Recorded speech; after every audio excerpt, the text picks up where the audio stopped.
안녕하세요 여러분. 오늘 하루도 주님의 은혜와 평강이 여러분의 하루에 넘쳐나기를 축복합니다. 오늘 본문은 여호수아 마지막 장인 24장입니다. 여호수아가 이스라엘 모든 지파를 세겜에 모으고 이스라엘 장로들과 그들의 수령들과 재판장들과 관리들을 부르매 그들이 하나님 앞에 나와 선지라. 여호수아가 모든 백성에게 이르되 이스라엘의 하나님 여호와께서 이같이 말씀하시기를 옛적에 너희 조상들 곧 아브라함의 아버지 나홀의 아버지 데라가 강 저쪽에 거주하여 다른 신들을 섬겼으나 내가 너희의 조상 아브라함을 저 강 저쪽에서 이끌어내어 가나안 온 땅에 두루 행하게 하고 그의 씨를 번성하게 하려고 그에게 이삭을 주었으며 이삭에게는 야곱과 에서를 주었고 에서에게는 세일산을 소유로 주었으나 야곱과 그의 자손들은 애굽으로 내려갔으므로 내가 모세와 아론을 보내었고 또 애굽에 재앙을 내렸나니 곧 내가 그들 가운데 행한 것과 같고 그 후에 너희를 인도하여 내었노라. 내가 너희의 조상들을 애굽에서 인도하여 내어 바다에 이르게 한즉 애굽 사람이 병거와 마병을 거느리고 너희의 조상들을 홍해까지 쫓아오므로 너희 조상들이 나 여호와께 부르짖기로 내가 너희와 애굽 사람들 사이에 흑암을 두고 바다를 이끌어 그들을 덮었나니 내가 애굽에서 행한 일을 너희의 눈이 보았으며 또 너희가 많은 날을 광야에서 거주하였느니라. 내가 또 너희를 인도하여 요단 저쪽에 거주하는 아모리 족속의 땅으로 들어가게 하매 그들이 너희와 싸우기로 내가 그들을 너희 손에 넘겨주매 너희가 그 땅을 점령하였고 나는 그들을 너희 앞에서 멸절시켰으며 또한 모압 왕 십볼의 아들 발락이 일어나 이스라엘과 싸우더니 사람을 보내어 그볼의 아들 발람을 불러다가 너희를 저주하게 하려 했으나 내가 발람을 위해 듣기를 원하지 아니하였으므로 그가 오히려 너희를 축복하였고 나는 너희를 그의 손에서 건져내었으며 너희가 요단을 건너 여리고에 이른즉 여리고 주민들 곧 아모리 족속과 브리스 족속과 가나안 족속과 헷 족속과 길가스 족속과 히위 족속과 여부스 족속이 너희와 싸우기로 내가 그들을 너희의 손에 넘겨주었으며 내가 왕벌을 너희 앞에 보내어 그 아모리 족속의 두 왕을 너희 앞에서 쫓아내게 하였나니 너희의 칼이나 너희의 활로서 이같이 한 것이 아니며 내가 또 너희가 수고하지 아니한 땅과 너희가 건설하지 아니한 성읍들을 너희에게 주었더니 너희가 그 가운데에 거주하며 또 너희는 또 너희가 심지 아니한 포도원과 감람원의 열매를 먹는다 하셨느니라. 그러므로 이제는 여호와를 경외하며 온전함과 진실함으로 그를 섬기라. 너희 조상들이 강 저쪽과 애굽에 섬기던 신들을 치워버리고 여호와만 섬기라. 만일 여호와를 섬기는 것이 너에게 좋지 않게 보이거든 너희 조상들이 강 저쪽에 섬기던 신들이든지 또는 너희가 거주하는 땅에 있는 아모리 족속의 신들이든지 너희가 섬길 자를 오늘 택하라. 나와 내 집은 여호와를 섬기겠노라 하니 백성이 대답하여 이르되 우리가 결단코 여호와를 버리고 다른 신들을 섬기기를 하지 아니하오리니 이는 우리 하나님 여호와께서 친히 우리와 우리 조상들을 인도하여 애굽 땅 종되었던 집에서 올라오게 하시고 우리 목전에서 그 큰 이적들을 행하시고 우리가 행한 모든 길과 우리가 지나온 모든 백성들 중에서 우리를 보호하셨음이며 여호와께서 또 모든 백성들과 이 땅에 거주하던 아모리 족속을 우리 앞에서 쫓아내셨습니다. 그러므로 우리도 여호와를 섬기리니 그는 우리 하나님이심이니이다 하니라. 여호수아가 백성에게 이르되 너희가 여호와를 능히 섬기지 못할 것은 그는 거룩하신 하나님이요 질투하시는 하나님이시니 너희의 잘못과 죄들을 사하지 아니하실 것임이라. 만일 너희가 여호와를 버리고 이방 신들을 섬기면 너희에게 복을 내리신 후에라도 돌이켜 너희에게 재앙을 내리시고 너희를 멸하시리라 하니 백성이 여호수아에게 말하되 아니니이다 우리가 여호와를 섬기겠나이다 하는지라. 여호수아가 백성에게 이르되 너희가 여호와를 택하고 그를 섬기리라 하였으니 스스로 증인이 되었느니라 하니 그들이 이르되 우리가 증인이 되었나이다 하더라. 여호수아가 이르되 그러면 이제 너희 중에 있는 이방 신들을 치워버리고 너희의 마음을 이스라엘의 하나님 여호와께로 향하라 하니 백성이 여호수아에게 말하되 우리 하나님 여호와를 우리가 섬기고 그의 목소리를 우리가 청종하리이다 하는지라. 그날에 여호수아가 세겜에서 백성과 더불어 언약을 맺고 그들을 위하여 율례와 법도를 제정하였더라. 여호수아가 이 모든 말씀을 하나님의 율법책에 기록하고 큰 돌을 가져다가 거기 여호와의 성소 곁에 있는 상수리 나무 아래에 세우고 모든 백성에게 이르되 보라 이 돌이 우리에게 증거가 되리니 이는 여호와께서 우리에게 하신 모든 말씀을 이 돌이 들었음이니라. 그런즉 너희가 너희 하나님을 부인하지 못하도록 이 돌이 증거가 되리라 하고 백성을 보내어 각기 기업으로 돌아가게 하였더라. 이 일 후에 여호와의 종 눈의 아들 여호수아가 110세에 죽음에 그들이 그를 그의 기업의 경내 딥낫세라에 장사하였으니 딥낫세라는 에브라임 산지 가야스산 북쪽이었더라. 이스라엘이 여호수아가 사는 날 동안과 여호수아 뒤에 생존한 장로들 곧 여호와께서 이스라엘을 위하여 행하신 모든 일을 아는 자들이 사는 날 동안 여호와를 섬겼더라. 또 이스라엘 자손이 애굽에서 가져온 요셉의 뼈를 세겜에 장사하였으니 이곳은 야곱이 100크시타를 주고 세겜의 아버지 하몰의 자손들에게서 산 밭이라.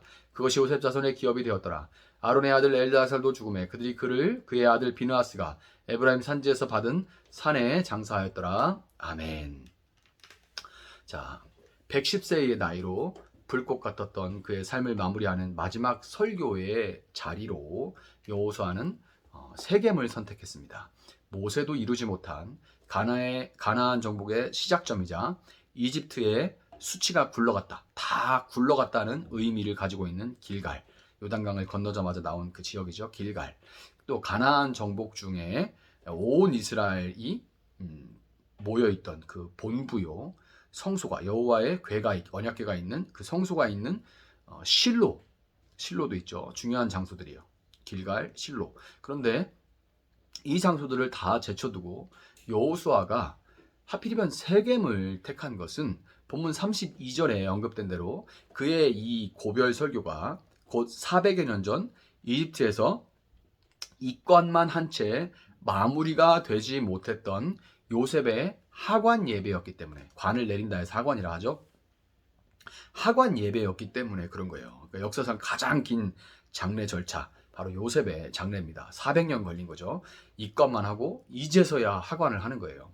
창세기 50장 25절 26절을 보면 요셉이 또 이스라엘 자손에게 맹세시켜 이르기를 하나님이 반드시 당신들을 돌보시리니 당신들은 여기서 내 해골을 메고 올라가겠다 하라 하였더라.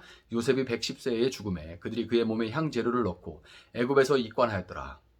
형 에서를 피해서 도망갔던, 여기 이제 말씀 봤죠. 형 에서를 피해서 도망갔던 바단 아람에서 20년 만에 가나안 땅으로 돌아온 야곱이 처음 정착했던 곳이 세겜이죠. 세겜이었고 이 세겜에서 온갖 풍파를 겪었지만 죽기까지 보호하시고 그의 죽음까지, 야곱의 죽음, 평화로운 죽음을 맞이하는 그때까지 보호하시고 인도하신 하나님의 은혜를 상징하는 그 땅을, 세겜 땅을, 그 세겜에 참 많은 일들이 있었잖아요. 야곱이 요셉 잃어버리기도 하고 디나가 강간을 당하기도 하고 아들들이 그 부족들을 다 죽이기도 하고 정말 치열하게 살았던 그런 세겜 지역인데, 그러나 그 와중에도 하나님 보호하시고 그를 인도하셨던 그 은혜의 상징, 그 세겜 땅을 그는 사랑하는 아들, 죽었다가 찾은 그 아들 요셉에게 물려줬습니다. 요셉은 비록 자기는 이집 땅에서 죽지만 아버지를 인도하신 그 하나님이 반드시 약속대로 이스라엘을 가나안 땅으로 인도하실 것을 믿고 자신의 뼈라도 하나님이 통치하시는 그 땅에 묻히기를, 그래서 결국 상징적으로, 그리고 영원한 그 시간 속에서는 하나님의 나라 안에 내가 거하기를 원한다라는 그 마음으로 그것을 소망한 거고, 하얀 뼈만 남은 요셉이 세월을 넘어 그 믿음대로 세겜 땅에 묻히는 장면은 이 여호수아의 이 정말 마지막 중에 마지막 이 고별 설교와 함께 이스라엘 백성들의 마음에 그들을 인도하신 하나님이 어떤 분이신지를 각인시키기에 충분했던 거예요. 그래서 그는 세겜에서 고별 설교를 한 겁니다. 본문 2절에서 고별 설교는 옛적에 너희의 조상들 곧 아브라함의 아버지 나홀의 아버지 데라가 강 저쪽에 거주하여 다른 신들을 섬겼으나, 이렇게 이 고별 설교가 시작이 되는데요. 이방 무리에 우상 숭배를 하던 그 이방 무리에 지나지 않았던 이스라엘을 민족으로 일으키시고 오늘 가나안 땅에 정착하도록 하신 것이 바로 하나님이라는 거죠. 이어지는 설교에는 13절까지 내가 또는 나는, 내가 혹은 나라는 단어를 한번 찾아보세요. 무려 내가 혹은 나라는 이런 단어들이 15번이나 등장을 합니다. 13절까지. 그러니까 이 14절까지의 설교를 요약을 하자면 하나님이 다 하셨으니까 13절까지 내가, 나는, 나 막 이렇게 해서 15번이나 나오는데, 그러니까 그러고 나서 14절 이 따라오잖아요. 그 14절까지를 요약하면 하나님이 다 하셨으니까 조상들이 요단 저쪽과 이집트에서 섬기던 모든 우상들을 다 버리고 오직 여호와 하나님만 경외하며 온전함과 진실함으로 그분을 섬기라 라는 것이 이 고별 설교예요. 그런데 이게 요셉의 하관 예배와 함께 이어지면서 정말 하나님 정말 그런 분이구나. 400여 년의 시간 사람은 이제 끝났다고 생각하고 제대로 기억하지도 못하는 일들까지도 하나님은 그 가운데서 묵묵하게 행하시는구나 라는 것을 그들은 분명하게 알 수 있었던 거죠. 설교를 마치면서 여호수아는 만일 하나님을 섬기지 않으려거든 너희가 원하는 신을 섬기되 다만 오직 나와 내 집은 여호와를 섬길 것이다, 이렇게 말합니다. 이게 너희가 하나님을 섬기기 원치 않으면 다른 신을 섬겨라라는 문자 그대로의 뜻일까요? 아니죠. 너희가 하나님을 섬기지 않는다면 너희는 반드시 죽게 될 것이다 라는 것을 반어적으로 표현해서 하려면 해. 이게 정말 하라는 말이 아닌 거죠. 하려면 해. 근데 난 안 해.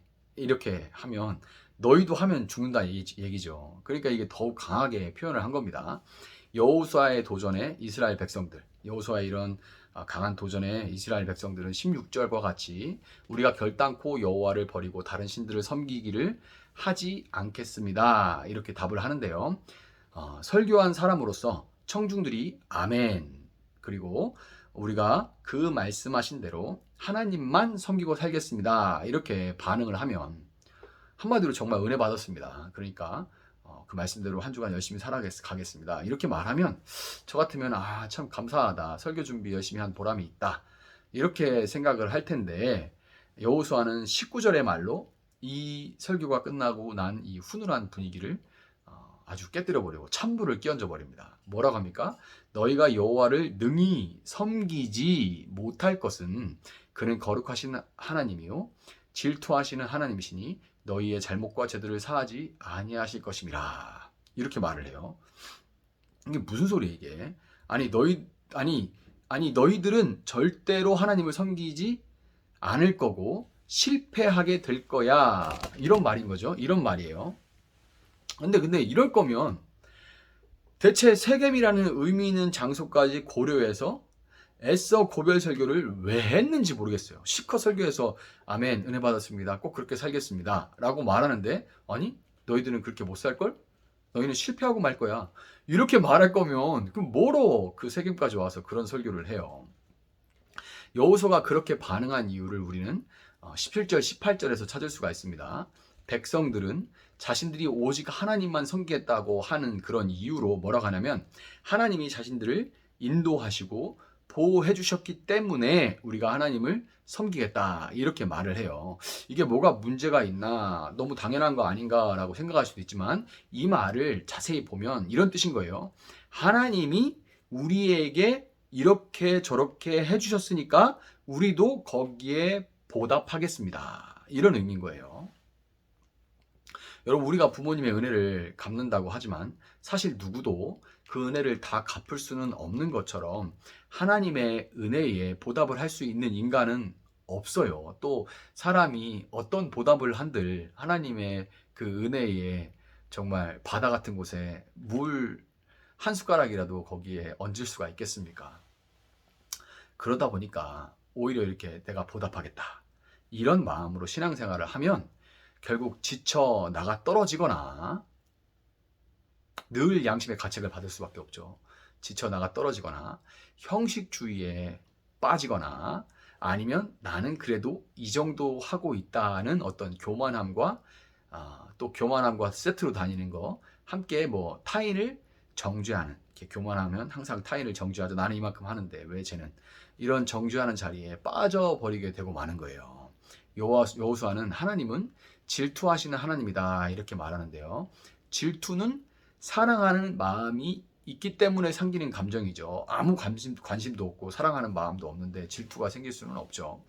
하나님이 이스라엘을 질투하도록 사랑하시듯이 그의 백성인 이스라엘 역시 하나님이 베푸시는 은혜를 누리며 그 은혜에 감격해서 하나님만을 사랑할 때 우리는 비로소 하나님을 섬길 수 있는 거예요. 하나님에게 뭐 베풀어 주신 것에 보답해서 하나님을 섬기는 것이 아니라 그럴 수 없어요.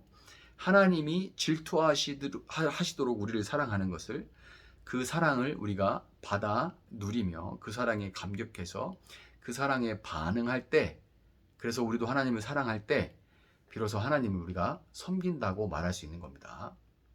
여러분, 신앙생활을 하나님께 보답하는 것이라고 여겼던 이스라엘은 사사기 시대와 함께, 그래서 그들은 제사를 지내는 걸 멈춘 적은 없어요. 그런데 이제 그게 형식주의로 빠져버리니까 나중에는 눈 빠진 거, 고안 상한 거, 병든 거, 이런 거 갖다가 이거 또 해야 되나 이러면서 이렇게 드리게 되는 거죠.